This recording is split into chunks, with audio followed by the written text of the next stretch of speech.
Do you ever wonder where your recycling goes and how they are being used around the world? In third world countries such as Malaysia and Thailand, these plastics are overfilling the oceans and lands surrounding these countries. Why? They're perhaps non recyclable, plastics that don't hold up, and toxic. It's as if these big wealthy countries like the United States and France are simply sending over their trash. How is this affecting these poor developing countries? Much of these plastics end up piling in neighboring lands and oceans, which causes harm to much of the wildlife that many people consume, the financial welfare of the farmers and fishers, and farm animals.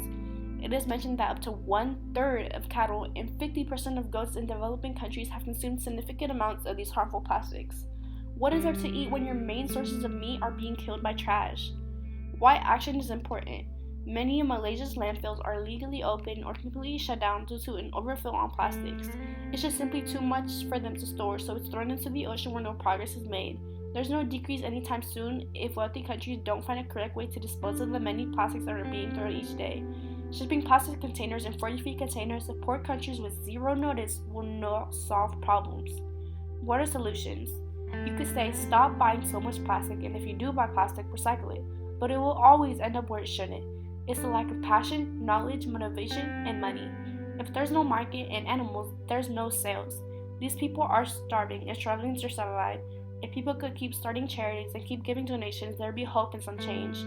A charity for Malaysia's problem started back in 2003 where you recycle unwanted items or plastics in order to help Malaysia's orphans, underprivileged children, and more. Research, acknowledge, and speak out on solutions.